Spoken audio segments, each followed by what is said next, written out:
Louvado seja o Senhor, irmãos, pela graça de estarmos reunidos no nome do Senhor. E hoje nós daremos continuidade em Atos, capítulo 18, dos versos 12 ao 23. E antes de nós começarmos a exposição, vamos mais uma vez pedir a graça do Senhor. Mas nós te louvamos pela tua santa e bendita palavra. Te damos graças pela Bíblia Sagrada. O Senhor nos deu o livro para que teu povo viesse a conhecer o Senhor, viesse a conhecer as suas verdades, viesse a conhecer o caminho da salvação, a redenção em Cristo Jesus. Obrigado por este livro que nos conduz às palavras de vida eterna. As suas palavras são espírito e são vida. Essa noite nós precisamos ser cheios do teu espírito, da tua vida. O Espírito Santo nos conduz a toda a verdade nessa noite, nessa porção de Atos que nós caminharmos, este trecho que o Senhor nos concede nessa noite.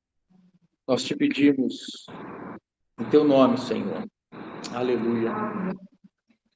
No capítulo 18, nós estamos em Corinto, capital da província da Acaia, onde nós vimos no final de semana passado, no sábado passado, a chegada de Paulo, a sua atividade ali junto aos judeus, a resistência levantada também junto aos judeus, ou pelos judeus, e a tomada de posição de Paulo, no sentido de que ele estaria disposto a continuar servindo ao Senhor, especialmente depois da visão que o Senhor concedeu a ele, assegurando que ele estaria debaixo da providência, da proteção de Deus, que ele não deveria se calar, pelo contrário, ele deveria falar, né? Esse é o versículo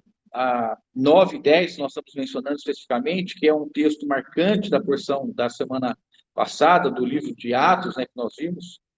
Teve Paulo, durante a noite, uma visão em que o Senhor lhe disse: não temas, pelo contrário, fala e não te cales, porquanto eu estou contigo, e ninguém ousará fazer-te mal, pois tenho muito povo nesta cidade.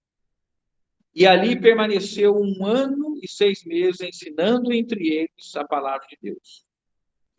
Nós vamos fazer a leitura do trecho de hoje, que vai do 12 ao 23. Nós podemos ver juntos, então. Quando, porém, Galho era procônsul da Acaia, levantaram-se os judeus concordemente contra Paulo e o levaram ao tribunal, dizendo: este persuade os homens a adorar a Deus por modo contrário a lei. Ia Paulo falar, quando Galho declarou aos judeus: se fosse com efeito alguma injustiça ou crime de maior gravidade, ó judeus, de razão seria atender-vos. Mas, se é de questão de palavra, de normas e da vossa lei, tratai disso vós mesmos. Eu não quero ser juiz dessas coisas. E os expulsou do tribunal. Então, todos agarraram a Sóstenes, o principal da sinagoga, e o espancavam diante do tribunal. Galho, todavia, não se incomodava com estas coisas. Mas Paulo, havendo permanecido ali muitos dias, por fim, despedindo-se dos irmãos, navegou para a Síria, levando em sua companhia Priscila e Áquila. Depois de ter rapado a cabeça em Cencreia, porque tomara a volta. Chegados a Éfeso, deixou-os ali. Ele, porém, entrando na sinagoga, pregava aos judeus. rogando-lhes eles que permanecesse ali mais algum tempo, não acendeu. Mas, despedindo-se, disse: se Deus quiser, voltarei para vós outros. E embarcando, partiu de Éfeso. Chegando a Cesareia, desembarcou, subindo a Jerusalém, tendo saudado a igreja, desceu para Antioquia. Havendo passado ali algum tempo, saiu atravessando sucessivamente a região da Gálacia, Frígia, confirmando todos os discípulos. Aleluia.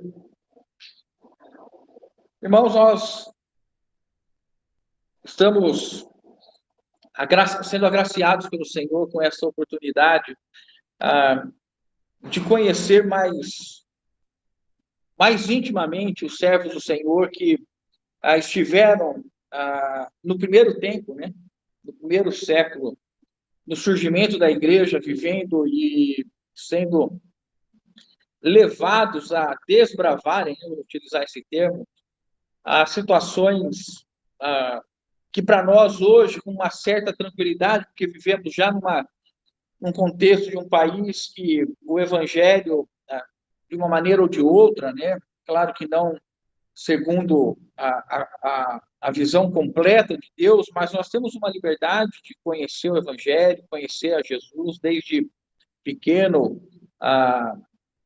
Mas quando nós olhamos, né, para a vida desses irmãos do primeiro século em especial, e eles estando em contato com cidades e pessoas e civilizações que sequer conheciam a Jesus, que sequer tinham um conhecimento mais apurado a respeito, até mesmo, né, quando nós falamos de Atenas, né, quando, na verdade, tanto Corinto quanto Atenas, né, esse contexto de cultura grega, né, uma outra visão de divindade, de crença, né? Então, a crença na mitologia grega, a formação do mundo através dos, aspas, deuses gregos, né?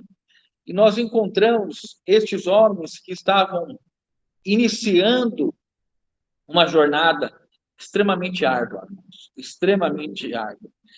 Nós estamos acompanhando Paulo e os seus, né, a equipe, ou os irmãos que acompanham Paulo, tem alguma variação, mas se nós falarmos detidamente nesse tempo que nós estamos falando sobre Paulo, o que este irmão viveu em todas as cidades, o irmão foi perseguido. Em todas as cidades sofreu oposição. Em todas as cidades teve resistência de judeus, de romanos, de gentios. E nós estamos para concluir hoje, né? Assim que nós chegarmos ali no versículo 22, nós estaremos concluindo a segunda viagem missionária do apóstolo Paulo. Os irmãos têm ideia de aproximadamente quanto Paulo caminhou, o percurso, quanto Paulo andou só em terra, irmãos? A estimativa de quantos quilômetros ele percorreu? 16 mil, quando nós falamos das 3 ou 4 viagens de Paulo, né, contando a ida dele a Roma. 16 mil, todas elas. Mas a segunda viagem tem uma estimativa algo em torno de 4.500 quilômetros. 4.500 quilômetros. Lembrando dos meios de transporte à época. Aqui nós estamos falando só de transporte terrestre, de deslocamento terrestre. Tá? Vamos ignorar aqui a questão marítima. E aí, a semana passada, né, nós tivemos uma contextualização a respeito de Corinto, a cidade de Corinto. Né? Uma cidade absolutamente, um paradoxo, né? Porque, por um lado, ainda sendo uma cidade culturalmente grega, em que a filosofia também era marcante, mas ela tinha um outro lado de uma perversidade, de uma iniquidade tão grande, e que a cidade de Corinto era conhecida pela sua pecaminosidade. E nesse ambiente, irmãos, importante nós entendermos, né? O evangelho, ele caminha nas situações que aparentemente para nós, inclusive, são as mais improváveis de nós termos o alcance do Evangelho, ou o Evangelho alcançando e gerando vida, ou gerando luz onde há trevas, gerando vida onde há morte. E Corinto, certamente, né, era uma cidade que poderia representar muito bem esse lado sombrio, esse lado trevoso. E Paulo está nesse ambiente, irmãos, anunciando o Evangelho. E pela graça de Deus, quando ele foi fortalecido pelo Senhor, ele falou: olha, Paulo, não temas, fale e não te cales. Uma palavra de encorajamento para todos nós hoje, né? Todos nós, eu creio que somos levados a ouvir o Senhor dizendo, nos ambientes em que nós estamos, não temas, fale e não te cales. Mas aí, por que nós estamos relembrando essa situação? Porque quando nós entramos aqui no versículo 12, Paulo, que está em Corinto, ele tem uma situação que muda o ânimo dos judeus, né? E o versículo 12 fala, então, quando houve uma mudança do procônsul, né? Então, diz o texto, quando Galho era procônsul da Caia, levantaram-se os judeus. O texto está nos informando o seguinte: no primeiro momento que Paulo chegou, o procônsul era outro. Quando houve a mudança, estima-se que o mandato de um procônsul era aproximadamente de 1 ano. E existe uma certa precisão em dizer que este período que nós estamos vivendo com Paulo aqui é o ano 51 da era cristã. Paulo deve ter chegado, possivelmente, no começo do ano 51 e saiu no segundo semestre do ano nosso, né, no segundo semestre do ano 52. Então, esse 1 ano e meio que Paulo ficou ali, é este período, provavelmente, mas muito provavelmente, os historiadores e os eruditos, né, são muito categóricos em afirmar esta questão do ano 51 e 52, por relatos extra-bíblicos, né, históricos, que nos atestam a questão de Galho, o período que ele esteve como procônsul da Caia. Então, Lucas está dizendo assim, quando mudou o procônsul, os judeus se estimularam novamente em tentar, diante deste procônsul, gerar uma situação para retirar Paulo do ambiente que ele estava pregando. Lembremos-nos, irmãos, que o texto nos diz que Paulo ficou 18 meses entre os irmãos, 1 ano e meio. Então, esse período, né, o irmão até falava conosco no final da semana passada, que foi um período em que Paulo gozou de proteção divina e isso permitiu que ele ficasse. O irmão até nos dizia que, para uma atividade missionária, um período tão delongado desse, né, o segundo período mais longo, o primeiro é o período de Éfeso, que nós estaremos vendo a partir do capítulo 19. Mas aqui, então, Paulo está 1 ano e 6 meses, né, 1 ano e meio, 18 meses, entre os coríntios, e agora surge essa questão. Eles se levantam, né, concordemente contra Paulo e o levaram ao tribunal. E dizem a Galho, né, este persuade os homens a adorar a Deus por modo contrário à lei. Versículo 14. E a Paulo falar, quando Galho declarou aos judeus: se fosse com efeito alguma injustiça ou crime da maior gravidade, ó judeus, de razão seria atender-vos. Mas, se é questão de palavra, de nomes e da vossa lei, tratai disso vós mesmos. Eu não quero ser juiz destas coisas. E os expulsou do tribunal. O que acontece aqui? Os judeus provavelmente intentaram levar Galho a entender que Paulo não estava somente atentando contra a lei judaica, mas também contra a lei romana. Mas Galho entendeu que o assunto era exclusivamente a respeito da lei judaica. Porque na fala dele ele diz, olha, se vocês estão aqui discutindo a respeito de nomes, a respeito de costumes, a respeito de assuntos da vossa lei, isso não diz respeito a mim. Mas, possivelmente, irmãos, os judeus aqui tentaram dizer o seguinte: os judeus gozavam de proteção do Estado romano para a prática do judaísmo. Em Corinto, então, eles poderiam reunir normalmente nas sinagogas. Estavam autorizados. O que os judeus estavam tentando falar para Galho é que Paulo estava instituindo algo diferente do judaísmo. E que, aspas, a religião apresentada por Paulo era ilícita, porque não tinha autorização dos romanos para estarem praticando essa nova religião. O judaísmo tinha. Tanto é que a prática e o convívio nas sinagogas era absolutamente regular. Mas quando eles vão falar isso para Galho, ele não consegue entender que o cristianismo não seria uma seita, uma facção ou um partido dentro do judaísmo. Ele entende exatamente isso. Olha, se é um surgimento, uma discussão entre vocês do judaísmo e trouxeram esse novo nome, esse nome de Yeshua, quem é este homem, se é um judeu que já morreu, para ele tudo era judaísmo.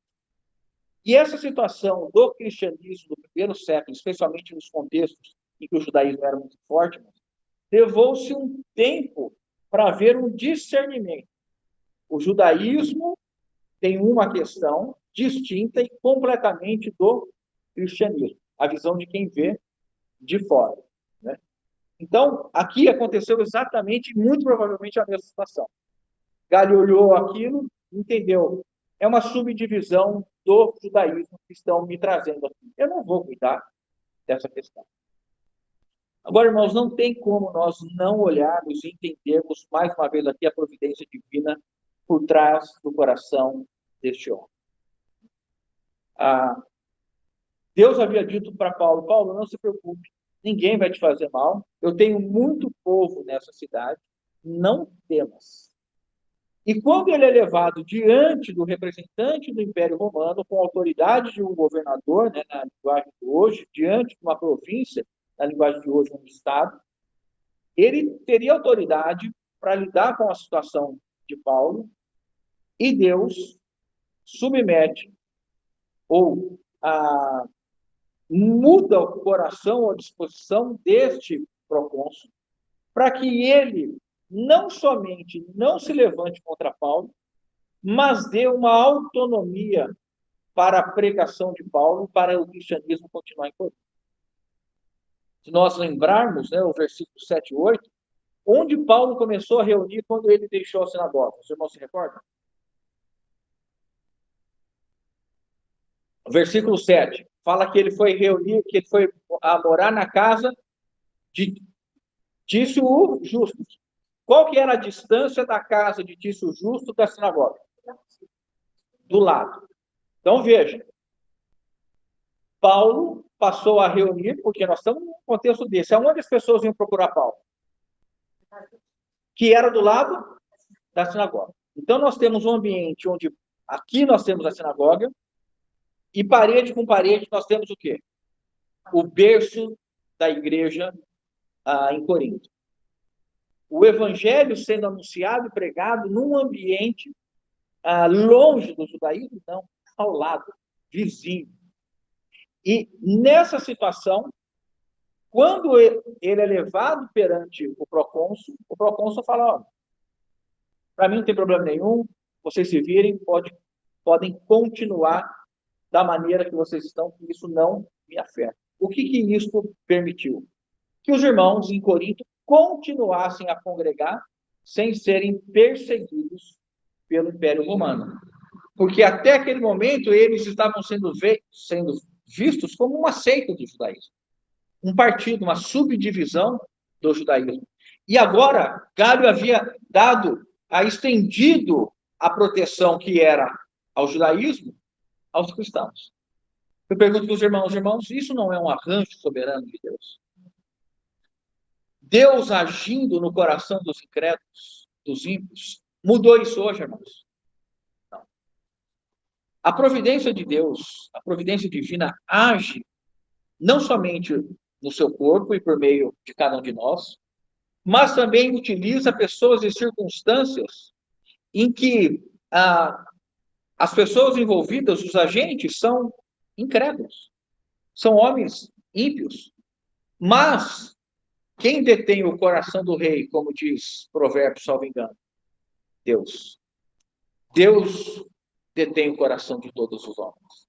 Então, aqui, nós hoje devemos estar seguros de que a mesma providência que faz os arranjos, que fez os arranjos na vida de Paulo, continua fazendo arranjos em nossas vidas, utilizando até mesmo pessoas que são incrédulas, em ambientes absolutamente improváveis, que nós falaríamos assim, olha, vamos passar longe, porque lá é um antro de pecado, é um antro de perversão, é um antro de imoralidade.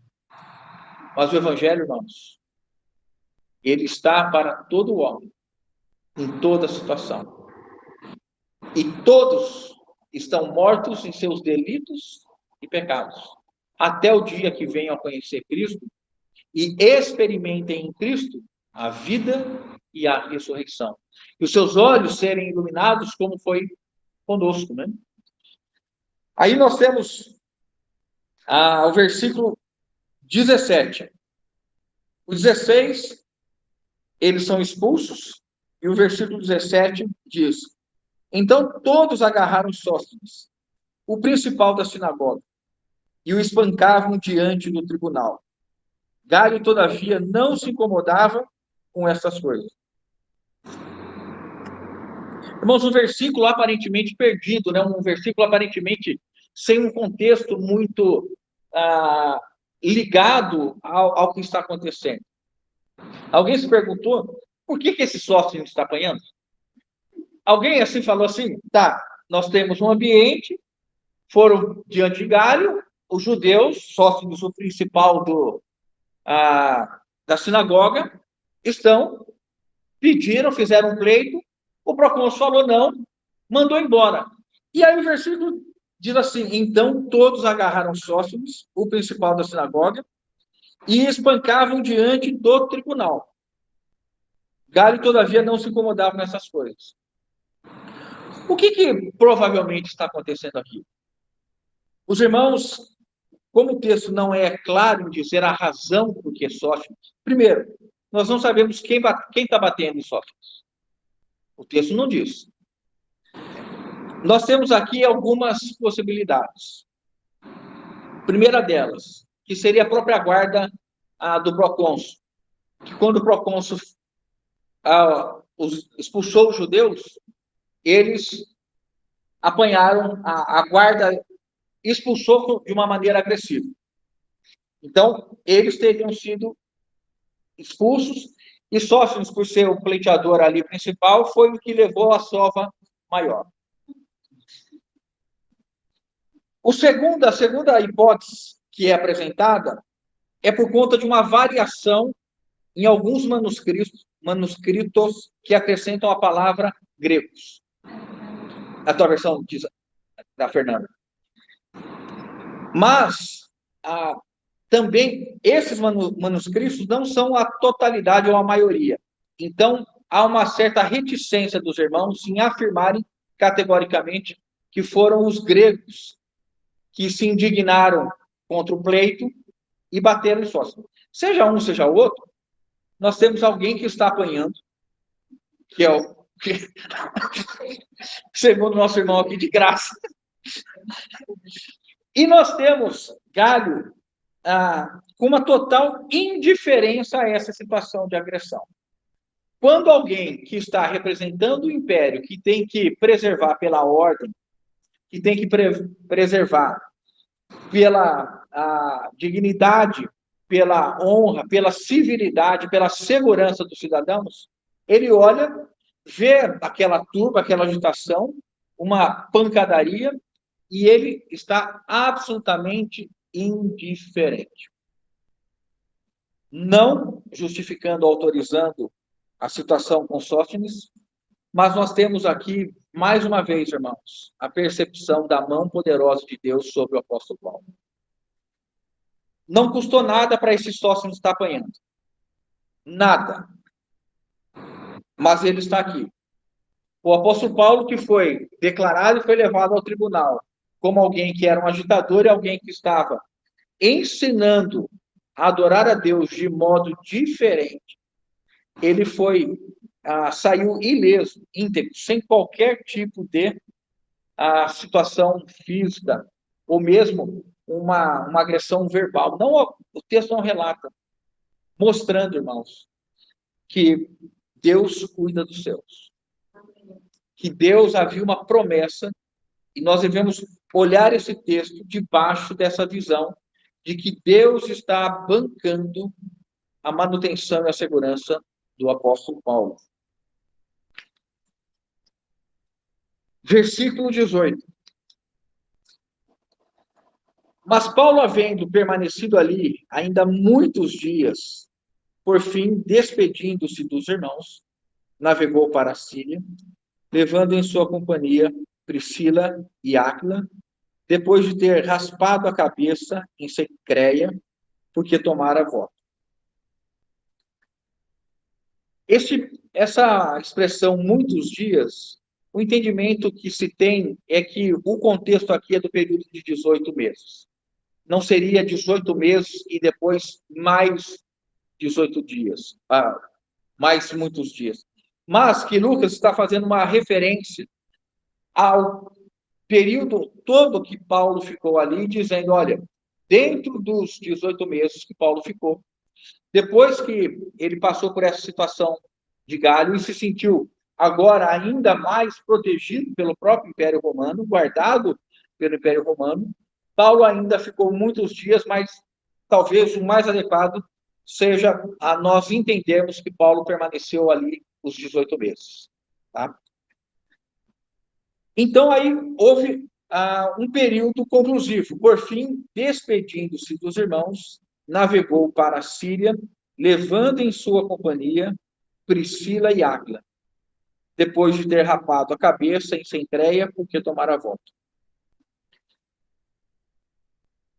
Eu, até falando com os irmãos de semana, com alguns irmãos que nós tivemos juntos, a respeito da situação de Priscila e Áquila, e é algo que o Espírito Santo faz questão de mostrar para nós uma relação tão doce, tão saudável, que nasceu de, aparentemente, né, do que nós poderíamos falar de de uma situação furtiva, um acaso, como nós falamos, uma eventualidade, né? Por quê? E aqui, novamente, nós vamos entender a providência divina. Os irmãos se recordam como Áquila e Priscila encontraram com Paulo? Se nós olharmos aqui o capítulo 18, olha como o Espírito Santo vai mostrando e firmando uma relação e um relacionamento tão belo. Né? Versículo 2 diz assim, Atos 18, 2. Lá encontrou certo judeu chamado Áquila, natural do Ponto, recentemente chegado da Itália, com Priscila, sua mulher, em vista de ter Cláudio decretado que todos os judeus se retirassem de Roma. Paulo aproximou-se deles. Irmãos, nós estamos em Corinto, nós estamos no final de 1 ano e meio, e agora nós temos um casal que segue viagem com Paulo, depois de ter convivido com ele, muito provavelmente, este 1 ano e meio. E como que este casal chegou à mesma cidade em que Paulo estava? Porque o imperador Cláudio, o irmão também nos mostrou na reunião passada, por estar cheio dos judeus, porque o povo judeu, por conta da fé em Jeová e por conta da prática da sua fé na Torá e tudo aquilo que deveria ser praticado, comumente se colocava em posição de conflito com as autoridades locais. e não cediam à necessidade de adorarem o imperador romano. Se os irmãos olharem e buscarem entendimento, era visto como religião, irmãos, adoração ao imperador romano. Como que você faz um judeu que conhece a Jeová, que conhece o Senhor, o único Deus verdadeiro, além de mim não há outro, se dobrar diante de um imperador romano? Isso, ao longo da história, sempre fez os judeus serem vistos como um povo que não se dobrava, que não se rendia diante dessa imposição. Cláudio, então, o que faz? Expulsa todos os judeus. O que Deus está fazendo? Deus vai buscar um casal e coloca este casal, que tem o mesmo ofício de Paulo, para estarem juntos na mesma cidade. Coincidência, irmãos? Quem crê em coincidência, levanta a mão. No máximo, uma Jesuscidência, né? Aí pode ser, não é? Quem está por trás deste arranjo? O nosso amado Senhor. A providência de Deus age em nossas vidas. Os irmãos se lembram a primeira pessoa que lhe apresentou o Evangelho? Os irmãos imaginam que essa pessoa que te apresentou o Evangelho, o histórico que ele passou, para ele ter conhecido o Evangelho, e para a pessoa que pregou para ele. Irmãos, se nós formos fazer esse processo de ir voltando, sabe aonde nós vamos chegar? Nos apóstolos. Porque tudo emanou deles. Toda a pregação que chegou ao mundo todo tem como fonte esses irmãos. E aqui nós estamos vendo Deus fazendo mais um arranjo. E quando nós olhamos e entendemos isso, nós valorizamos as pessoas com quem nós convivemos. Né? E nós vamos ver alguns versículos aqui que eu gostaria de ver com os irmãos a respeito do crescimento de Paulo e de Áquila e de Priscila. O versículo 3, 2 que nós lemos, a última frase fala: Paulo aproximou-se deles. Qual é o encorajamento que nós temos aqui, irmãos? Deve haver em nós uma predisposição de nos aproximarmos das pessoas. Deve haver em nós uma predisposição para nós nos aproximarmos das pessoas. É comum que muitas pessoas, né, dado a particularidade do seu temperamento, alguns sejam mais introvertidos. E que esperem sempre uma provocação de alguém que vem fazer uma abordagem. E olhando esse texto, nós somos levados e estimulados a nos abrirmos ao contato e convívio com as pessoas com uma visão espiritual. Que nós podemos estar diante de um Áquila ou de um Áquila e de uma Priscila a todo instante em nossas vidas. Nós nunca podemos dizer quem vai ser o próximo Áquila, quem vai ser a próxima Priscila, porque isso é nos colocado a condição de alguém que tem uma visão espiritual de uma comissão que nós recebemos. Ide e pregai o Evangelho. Esse desejo de se aproximar vai contra, para muitos, a sua própria natureza. Não é? Eu sou reservado, sou tímido, sou mais introvertido. Num ambiente em que as pessoas estão em trevas, precisam do Evangelho, o Evangelho é o poder de Deus para a salvação de todos os homens, nós devemos estar abertos aos relacionamentos em prol do Evangelho, sabendo qual é a razão do nosso chamamento. Aí, versículo 3, Paulo dá um passo a mais. E posto que eram do mesmo ofício, passou a morar com eles. E trabalhavam, pois a profissão deles era fazer tendas. Vejam como há uma progressão. Um relacionamento inicial, uma abordagem inicial, um conhecimento. De onde você vem, de onde você faz? Eu construo tenda. Puxa, eu também sei construir tenda e tal. E aí, não sei a situação, como que alguém faz para ir morar na casa de alguém, para nós hoje, né?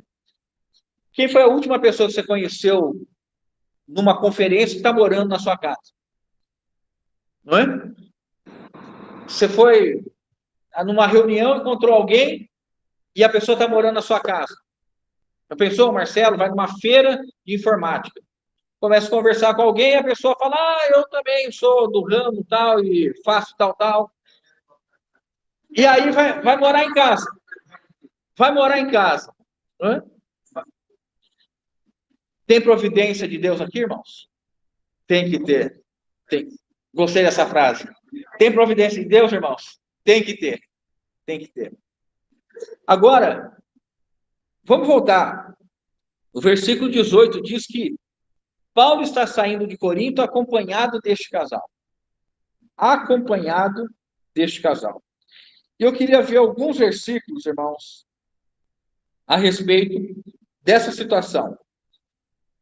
Olha o que acontece em Atos 18 a 26.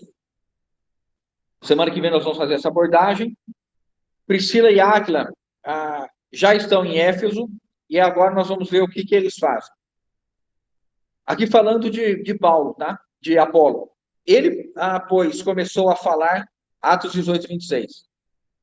Ele, pois, começou a falar ousadamente na sinagoga, ouvindo, porém, Priscila e Áquila, tomaram-no consigo e, com mais exatidão, lhes expuseram o caminho de Deus. Então, nós temos um casal que há 1 ano e meio atrás, basicamente, estava conhecendo Paulo, agora acompanhou Paulo na sua viagem, está em Éfeso, encontra Apolo. Apolo era poderoso na palavra, no conhecimento das Escrituras, faz a pregação, mas ele tem uma deficiência de ensino. Existe um casal amoroso.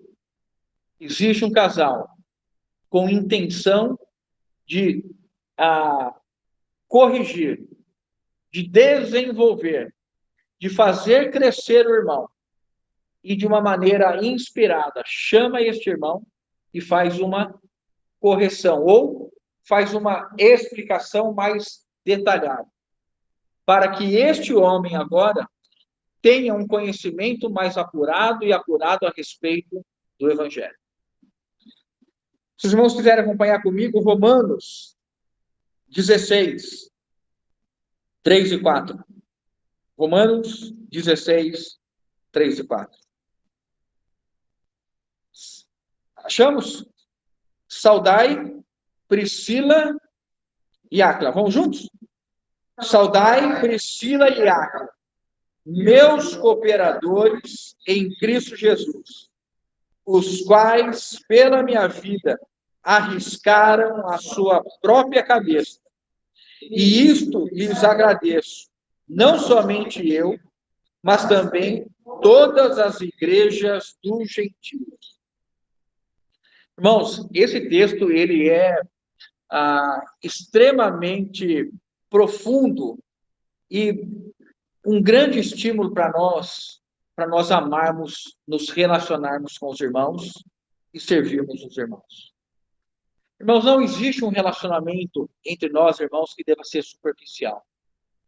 Nós sempre devemos nos relacionar com os irmãos com a intencionalidade de doarmos nossos dons e aperfeiçoarmos os irmãos na obra do ministério para edificação da igreja.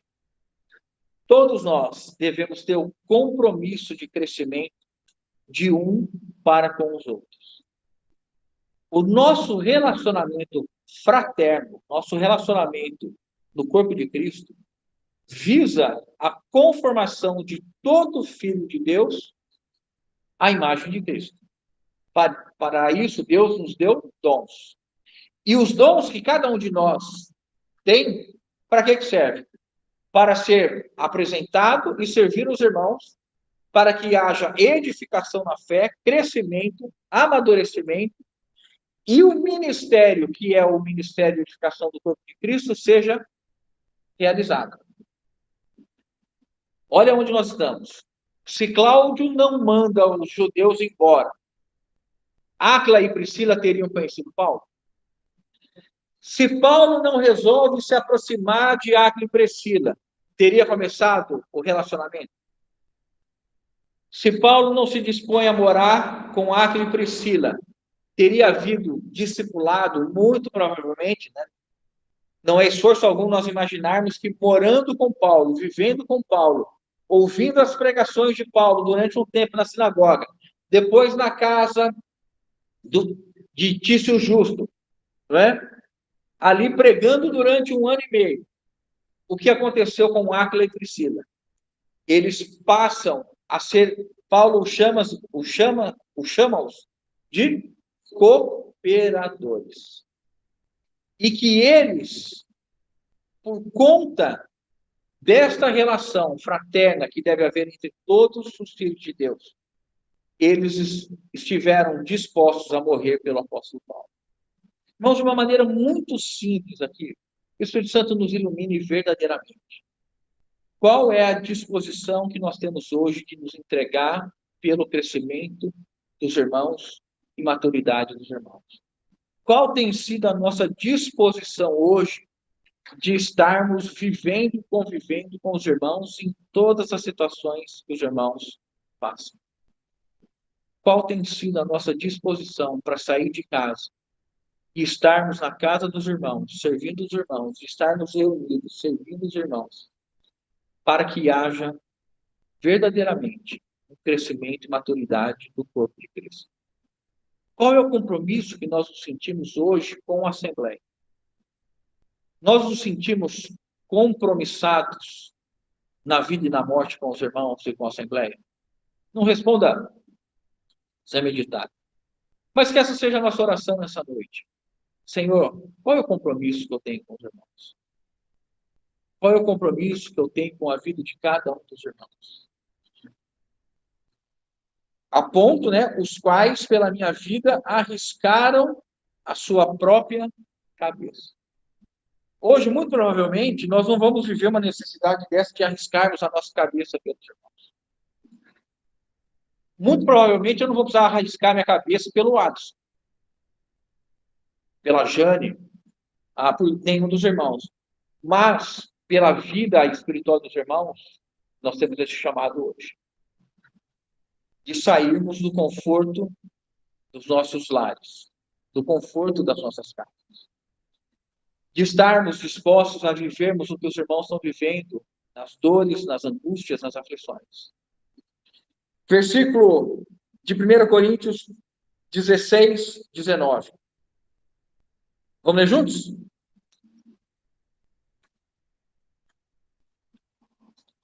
Vou ler para os irmãos. As igrejas da Ásia vos saúdam. No Senhor, muitos vos saúdam. Áquila e Priscila. E bem assim, a igreja que está na casa deles. Irmãos, esses irmãos não somente serviram a Paulo, se entregaram ao ministério, se tornaram cooperadores de Paulo, estavam dispostos a morrer pelo evangelho na pessoa do apóstolo Paulo, mas o compromisso na edificação do corpo de Cristo era tão grande que os irmãos estavam pregando o evangelho no ambiente em que eles estavam. E estavam agora vivendo uma vida de comunidade no seu aspecto, um grupo menor de irmãos a ponto de caber na casa dos irmãos. Mas isso mostra, irmãos, que eles não viveram um período passageiro, transitório, uma euforia de ser cristão. Estes irmãos, pela vida em íntima comunhão com a palavra, com a consagração, com a vida dedicada, inspirado pelos ensinamentos do apóstolo Paulo, provenientes do Espírito Santo, eram irmãos constantes, sólidos, que estavam a todo tempo vivendo o evangelho em qualquer cidade. Em qualquer ambiente eles estavam vivendo o evangelho. E isso diz respeito também à nossa constância. Nós precisamos viver uma vida cristã constante. Uma vida cristã em que os irmãos podem contar conosco. Que os irmãos sabem que podem ter uma resposta positiva, favorável nossa, para aquilo que é necessário para o avanço do Evangelho, o progresso do Evangelho, a edificação da Assembleia. Irmãos que oscilam, irmãos que estão de modo inconstante. Um dia está, outro dia não está, um dia vai, outro dia não vai, um dia aparece, outro dia não aparece, que não tem compromisso com o compromisso de doação, de entrega, compromisso de lágrima, compromisso de sofrimento, compromisso de bolso, compromisso de geladeira, compromisso de sofá, compromisso de casa. Nós somos estimulados por esses irmãos que a casa deles é um lugar que abrigava os irmãos. E hoje nós devemos olhar e entender que nós somos chamados a viver o Evangelho e a vida cristã, congregacional, a vida de assembleia. Nós devemos estar fortalecendo a todo tempo os irmãos em todas as situações. E que os irmãos nos vejam como irmãos constantes. A ausência, a falta, é uma eventualidade, e não uma constância. Às vezes eu converso com irmãos que se referem a outros irmãos, o irmão sempre foi inconstante. Ia, ficava um tempo, depois sumia, depois voltava, depois ia, depois voltava. E isso, irmãos, para nós, que estamos sendo levados a uma vida na constância de Cristo, estarmos cada vez mais comprometidos com o Evangelho, inspirados por uma vida de entrega, e que Paulo diz, né, que ele se gastava e se deixava gastar pelos irmãos. Este casal nos ensina muita coisa. Este casal nos ensina que um começo aparentemente despretensioso, mas diante de alguém com um compromisso com o ser humano, com a vida, com a salvação, com o discipulado. Paulo era esse homem. Paulo era alguém que vivia relacionamento. Paulo, quando João Marcos foi embora, ele foi chamar imediatamente Timóteo. Saiu um jovem, chamou um outro jovem. Paulo, na maioria das vezes, nunca está sozinho nas viagens, sempre acompanhado. Paulo tem apreço pela presença de irmãos no seu relacionamento. Embora, irmãos, às vezes é muito mais fácil, mais rápido você fazer sozinho do que dividir algo com algum irmão. Mas para que o bem da edificação e crescimento espiritual, nós precisamos estar juntos uns com os outros. Porque há, nesse convívio, a oportunidade de nós medirmos o estágio espiritual. Porque quando eu falhar, como que o irmão Orlando vai reagir diante da minha falha, do meu fracasso? Quando eu vier decepcionado, se isso acontecer, Deus queira que não. Mas muito provavelmente vai acontecer até o dia da vida de Cristo. Eu vou decepcionar os irmãos. Os irmãos vão se decepcionar, vão me decepcionar. Como que nós vamos viver quando nós nos encontrarmos diante de uma decepção, de uma falha de um erro? Nós estaremos perseverando? Nós estaremos amparando, carregando o irmão no ombro, disposto a cruzar a linha e sermos todos vencedores e todos aperfeiçoados? Ou, se a minha situação estiver boa, posso prosseguir? Não é isso que nós temos aqui. Não é isso que o Senhor quer para as suas igrejas. Vamos retomar aqui? Rapidamente a questão do voto. Versículo 18, então nós fizemos esse aprofundamento na questão de Áquila e Priscila, né, que Paulo os tem em sua companhia. E aí diz assim, depois de ter raspado a cabeça em Cencreia, porque tomaram voto. Irmãos, o texto não fala exatamente, os irmãos devem ter se deparado ao longo da semana, perguntado qual foi o voto que Paulo fez. O que é esse voto? Não há um consenso entre os irmãos, porque o texto não permite isso. E eu tenho para mim o seguinte, irmãos, quando a Bíblia não se aprofunda, não esclarece uma situação, nós não devemos gastar tempo, energia, querendo saber algo que a Bíblia não é clara em dizer isso para nós. Mas nós podemos fazer algumas inferências, nós podemos fazer algumas conjecturas. É provável admitir que Paulo fez o voto de nazareado? Sim. Paulo ainda tinha algum tipo de influência da sua história no judaísmo? Talvez estivesse ainda debaixo de algum elemento de cultura ou mesmo religiosidade judaica? Podemos admitir isso? Podemos. Mas nós podemos ver Paulo fazendo um voto de agradecimento ao Senhor por ter sido cuidado, preservado, estado debaixo da boa mão de Deus ao longo desse período. Ou Paulo poderia estar fazendo um voto porque estaria deixando Corinto e partindo agora para uma região em que ele não estivera antes e que ele estava ali se colocando diante de Deus e pedindo a proteção de Deus? Podemos admitir.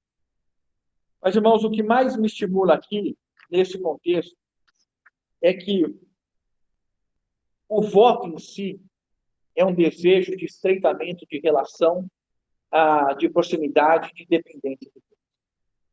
Seja o tipo de voto que Paulo fez, o voto do nazareado, qual que era a essência do voto de nazareado? A consagração. Se Paulo fez um voto de nazareado, número 6, né? Até não sei se os irmãos quiserem, só depois para ler, não vou ler por causa do tempo. Número 6, eu separei de 1 a 5, tá? Depois os irmãos leem. Mas só para os irmãos saberem, né? O versículo 2 fala assim: fala aos filhos de Israel e diz-lhes: quando alguém, seja homem ou mulher, fizer voto especial, o voto de Nazireu, a fim de consagrar-se para o Senhor. O que me chama a atenção é a disposição do apóstolo Paulo de ter um passo a mais de um relacionamento mais íntimo com o Senhor, independente da natureza do voto.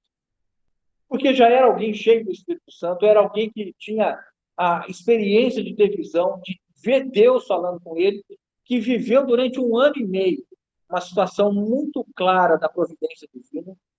E Paulo agora, quando vai iniciar uma nova etapa da sua jornada, da sua caminhada, o voto é mais um degrau na intimidade, no conhecimento, na dependência do Senhor. Irmãos, não tem como isso não falar convosco novamente. Quantos anos, quantas décadas de caminhada nós temos com o Senhor? E nós devemos, a todo instante, ser estimulados a renovar a nossa consagração diante do Senhor. A sermos levados a dobrar novamente os nossos joelhos e dizer: Senhor, eu o conheço há 20 anos, 30 anos, há 40 anos, e quero te conhecer ainda mais. Senhor, eu quero renovar minha consagração. Eu quero te conhecer mais. Eu quero ter experiência de jogar fora aquilo que ainda eu tenho guardado dentro do meu coração. Eu quero ainda me aprofundar no conhecimento do Senhor e te contemplar mais íntimamente. Irmãos, um homem desse, com a experiência dele, que se coloca a estar mais íntimo do Senhor, mais dependente e mais consagrado, é um estímulo para nós. Já pensou se nós hoje, ao final do dia, voltarmos ao nosso quarto e fizermos uma oração dessa: Senhor, renova a minha consagração, renova o meu serviço, renova o meu compromisso com os irmãos, renova a minha dependência ao Senhor. O quanto isso, irmãos, acrescenta para nós no nosso relacionamento com o Senhor. Vamos seguir? Versículo 20, 19. Chegados a Éfeso, deixou-os ali. Quem? Paulo deixou então Áquila e Priscila. Ele, porém, entrando na sinagoga, pregava aos judeus, rogando-lhe eles que permanecessem ali mais algum tempo, não acendeu. O que nós estamos vendo aqui? Chegaram em Éfeso, Paulo deixou Áquila e Priscila em uma determinada circunstância nessa cidade de Éfeso. E Paulo, então, começa agora a ter a pregação do evangelho em Éfeso. E aqui, irmãos, é algo interessante. Nós temos uma recepção dos judeus aberta, mais receptivos a Paulo. Porque eles pedem que Paulo permaneça com eles. Eles gostam de ouvir Paulo. Eles estão abertos ao que Paulo está ensinando. E num ambiente desse, qual que foi a resposta de Paulo? Não vou ficar. Dá para entender, irmãos? Você não tem vontade de perguntar isso para Paulo, o dia que você encontra com Paulo? Paulo, senta aqui. Vamos falar um pouco daquela... Você esteve lá em Éfeso, você foi perseguido, apanhou, foi dado como morto, saiu de lista, foi para Derbe, foi levantado pelos irmãos, oraram em torno de você, você experimentou milagre e tudo. E aonde tinha confusão, a confusão não tinha poder de te mandar embora. Quando o ambiente está bom, tranquilo, os irmãos falam assim, ô Paulo, fica mais aqui conosco, nos ensina mais. Você fala, não. Por que isso? Qual a razão disso? Será que o nosso amado irmão Paulo era alguém que gostava de fortes emoções? Era alguém... Tem um irmão que viveu no século XIX, a pronúncia dele não sei o nome correto, Charles Studd, ou Studd. Um irmão que teve uma ascensão esportiva muito grande na Inglaterra, e jogador de cricket, participou da seleção nacional, alguém, um ídolo no esporte. E ele se converte ao Senhor, a biografia dele é muito bonita. Ele se converte ao Senhor e fica 6 anos distante do Senhor depois de convertido. E depois ele é reavivado na sua vocação. E passa, então, a se entregar inteiramente ao Evangelho. Inteiramente ao Evangelho. A ponto de ser requisitado, na época, se tinha isso, né, nas universidades, porque era virtuoso você ter um jovem servindo o Evangelho, né? Então, ele era levado agora para dar testemunho do Senhor, mas a vida dele, a vida desse irmão, o campo desse irmão, ele esteve em 3 regiões: a Índia, China e África. E, salvo engano, morreu na África.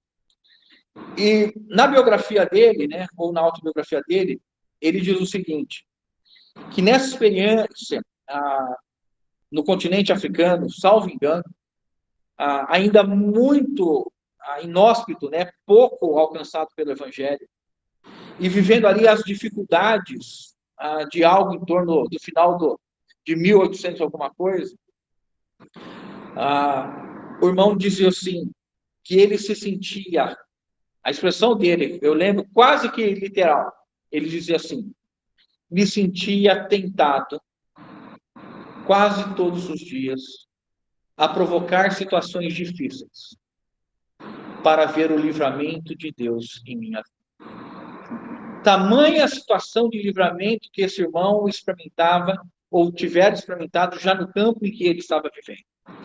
E ele se dizia, era quase uma tentação que eu me colocasse numa situação de fortes emoções para ver a poderosa mão de Deus me livrando. Isso nos leva a entender, irmãos, que nós, né, ao contrário do estímulo do irmão Marcelo, de nós vivermos perigosamente o Evangelho, nós não precisamos chegar tanto, né? Mas nós precisamos estar convictos de que nós estamos sempre debaixo da poderosa mão de Deus. O apóstolo Pedro nos diz isso. Ele tem cuidado de vós. Aí, nós vamos para o versículo 21. Olha o que Paulo diz. Mas despedindo-se, disse, vamos ler juntos? Se Deus quiser, voltarei para vós outros. E embarcando, partiu de Éfeso. Irmãos, essa frase aqui, ó, se Deus quiser, os irmãos ouvem com muita frequência essa frase? Se Deus quiser. Os irmãos falam com muita frequência essa frase, se Deus quiser. Agora, não estou falando da situação de cada um dos irmãos. Não estou falando da situação específica dos irmãos. Eu estou colocando para os irmãos que Paulo, quando diz isso, não é um slogan, não é uma frase rotineira, não é um bordão ou um chavão dos crentes. O que Paulo está vivendo, o que Paulo está dizendo é que a maneira que ele vivia era de estar debaixo da vontade de Deus sempre. E que agir segundo a vontade e o tempo de Deus era a prática e o desejo que ele tinha. Não era uma fala sem peso. No dizer de Paulo, se Deus quiser, significa que o que motivava, o que era a energia, a combustão, o fôlego, a disposição, a comida de Paulo, era andar segundo a vontade de Deus.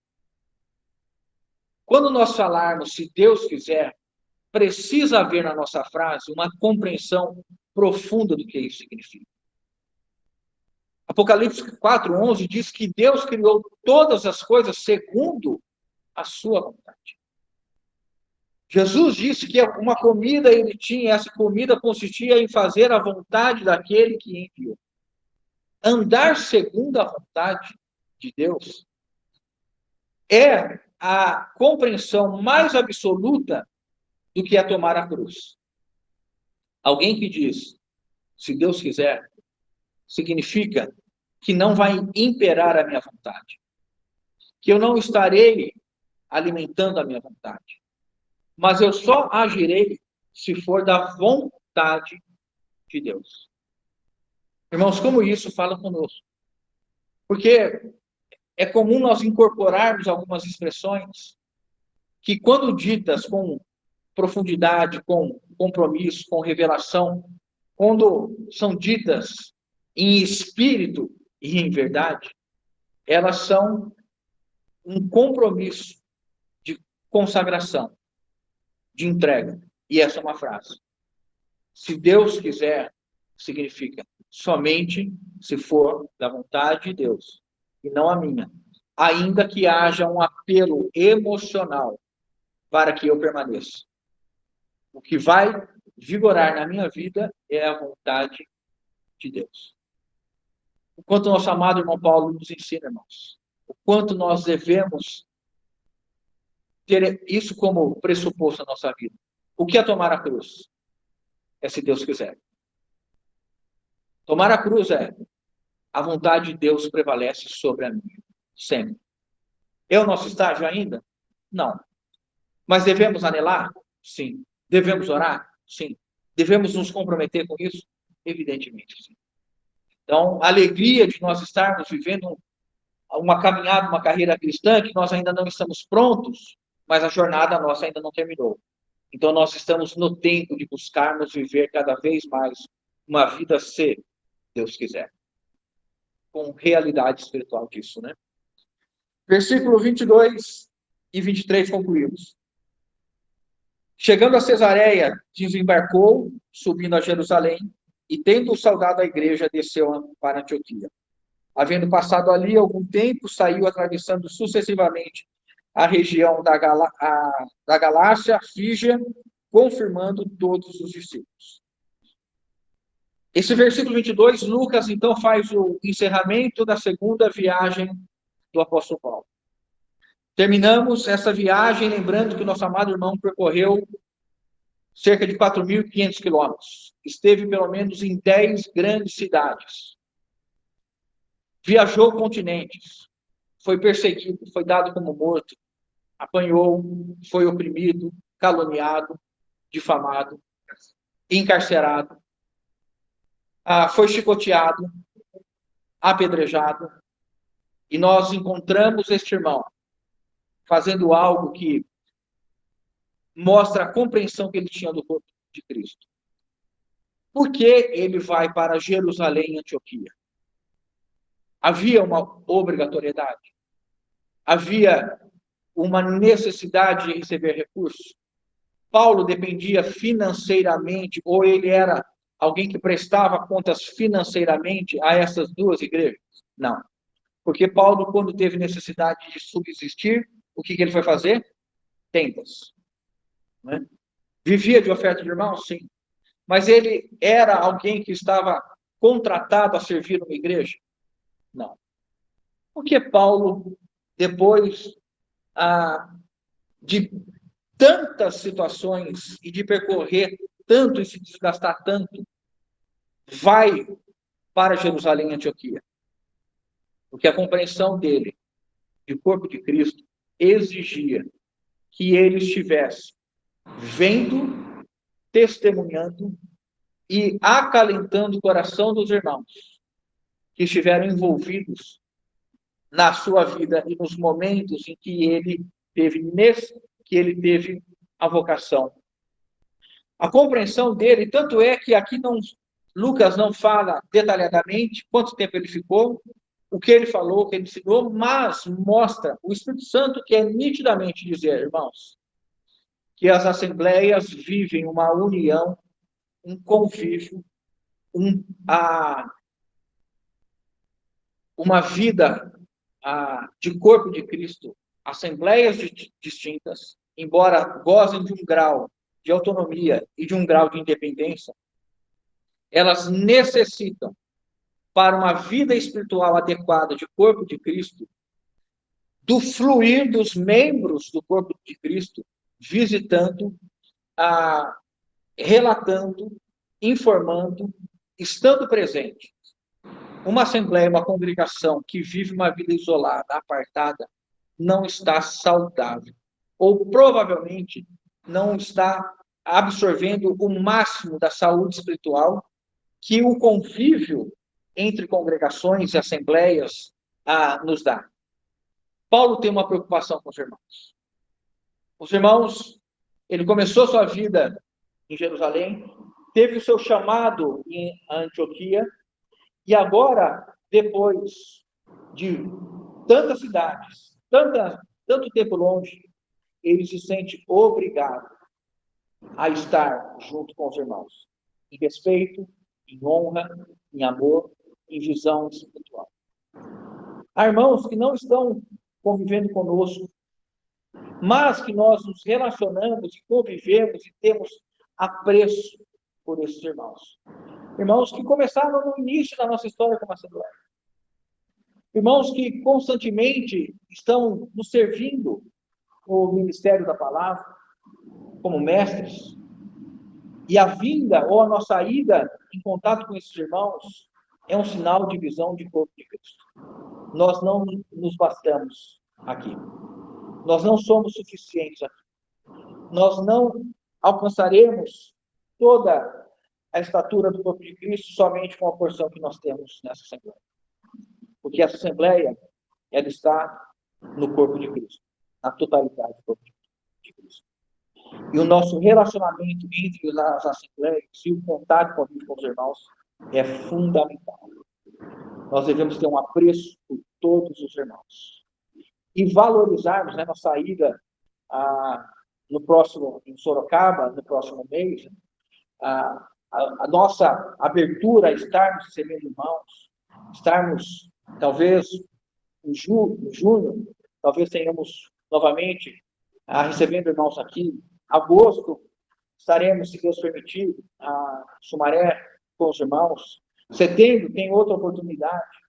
Isso tudo, irmãos, é o que Deus espera que os seus santos, os seus filhos vivam. Quão bom e agradável estarem vivendo os irmãos.